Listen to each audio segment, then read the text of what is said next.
Parte 2 do livro de Jó, vou dar uma continuidade, dar uma extraída mais profunda. Basicamente, o texto fala sobre a soberania de Deus, que é bem explícita aqui, né? Principalmente nos discursos de Deus. Aí eu vou ler uma parte aqui do primeiro discurso de Deus. Então, do seio da tempestade, o Senhor deu a Jó esta resposta: quem é aquele que obscurece assim a providência com discursos sem inteligência? Cinge os teus rins como um homem, vou interrogar-te e tu me responderás. Onde estavas quando lancei os fundamentos da terra? Fala, se estiveres informado disso. Quem lhe tomou as medidas, já que o sabes? Quem sobre ela estendeu o cordel? Sobre que repousam suas bases? Quem colocou nela a pedra de ângulo, sob os alegres concertos dos astros da manhã, sob as aclamações de todos os filhos de Deus? Quem fechou com portas o mar, quando brotou do seio maternal, quando lhe dei as nuvens por vestimenta e o enfaixava com névoas tenebrosas, quando lhe tracei limites, ele pus portas e ferrolhos, dizendo: chegarás até aqui e não irás mais longe, aqui se deterá o orgulho de tuas ondas? Então, basicamente, Deus vai mostrando toda a sua magnitude diante do homem, para que o homem contemple o tamanho de Deus, né? E a sua soberania. Uh,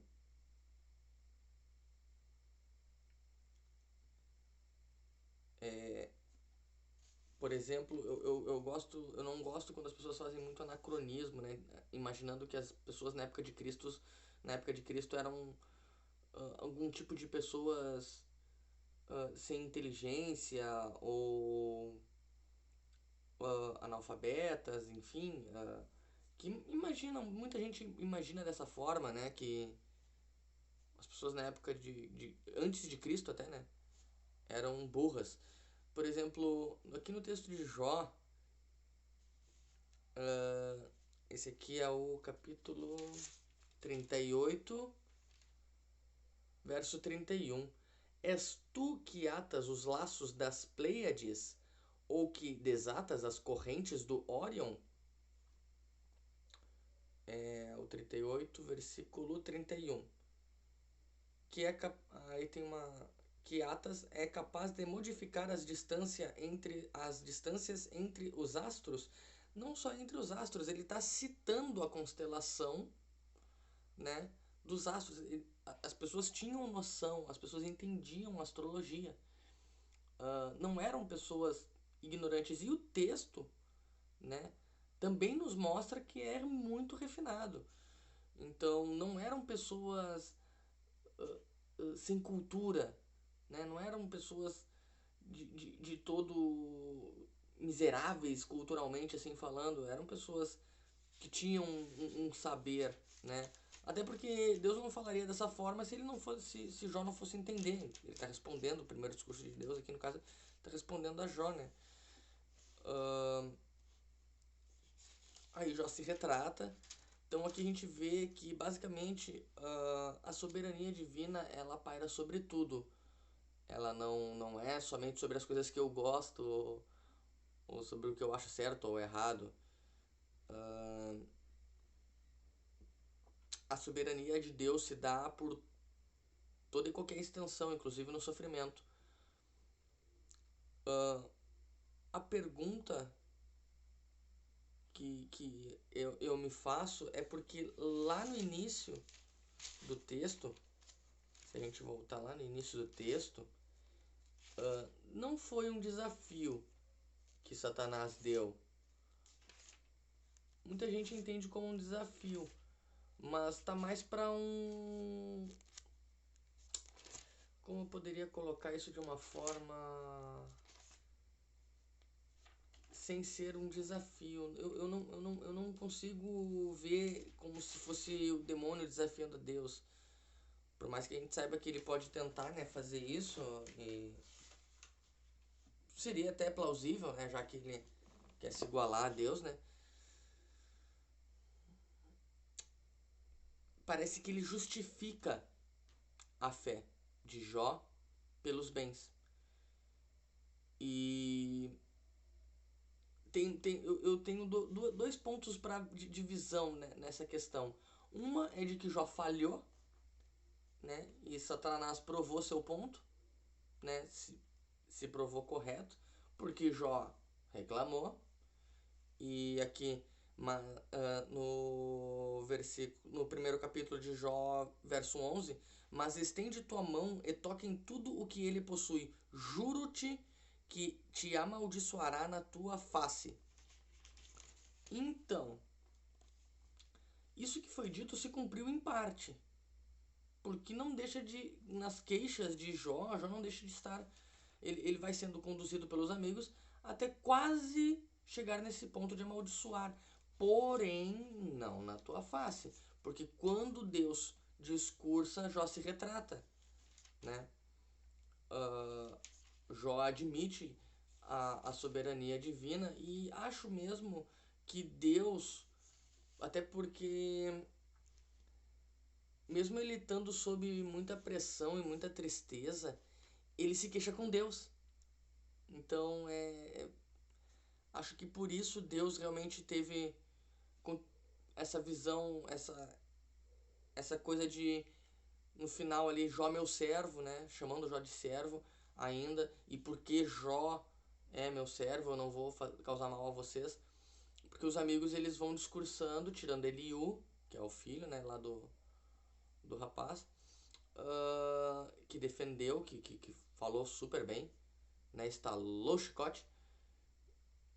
Então, tirando o Eliú, que falou também, né, que discursou, os outros três que discursam meio que guiam, né, a culpa a Deus. E Jó, ainda que aceitasse em parte esse discurso, ele se queixa e responde como se falando a Deus, como referindo-se, como ainda, tipo, eu tô falando contigo e com Deus ao mesmo tempo, tipo, Deus, poxa, olha só, e eu tô falando contigo e com Deus ao mesmo tempo, então Deus ainda tá muito intrínseco nos discursos de Jó. Deixa eu pegar um discurso dele aqui, queixas de Jó. Não, é mais pra frente. Quero pegar uma resposta de Jó. Vou pegar uma qualquer aqui. Resposta de Jó. Jó tomou então a palavra nestes termos: ouvi minhas palavras, que eu tenha pelo menos esse consolo de vossa parte. Permiti que eu fale. Quando tiver falado, zombai à vontade. É de um homem que me queixo? E como não hei de perder a paciência? Olhai para mim, ireis ficar estupefatos, e poreis a mão sobre a boca. Quando penso nisso, fico estarrecido, e todo o meu corpo treme. Como é que os maus vivem? Envelhecem e cresce o seu vigor? Sua posteridade prospera diante deles e seus descendentes sob seus olhos. Sua casa é tranquila sem alarmes. A vara de Deus não os atinge. Seu touro é cada vez mais fecundo. Sua vaca dá cria sem nunca abortar. Deixam os filhos correrem como carneiros e os seus pequenos saltam e brincam. Aqui, vamos lá. Ele vai dando mais analogias e analogias.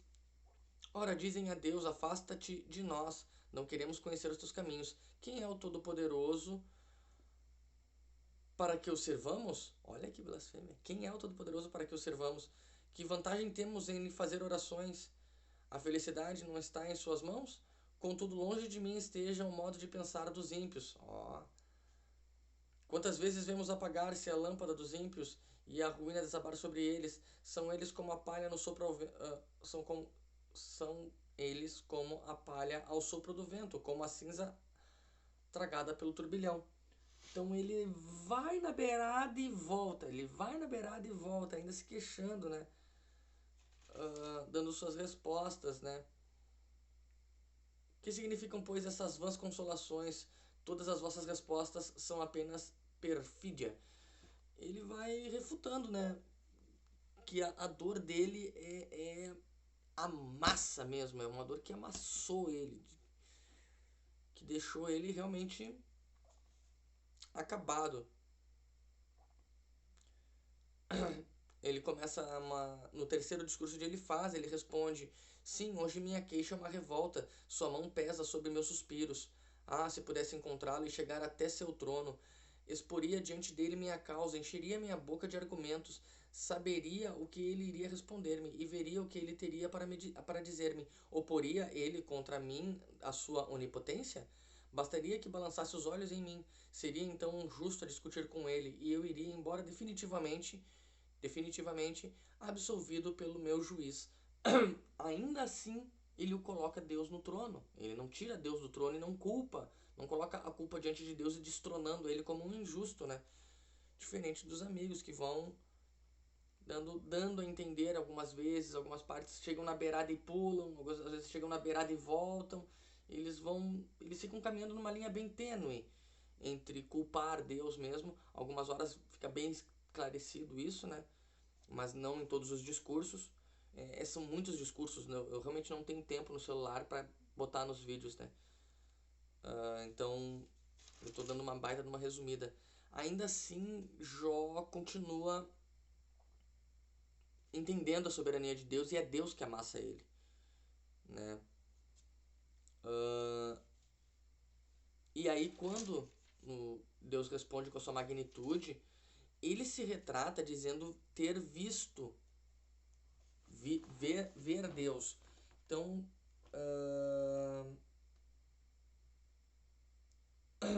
aqui em Jó 42, versículo 5.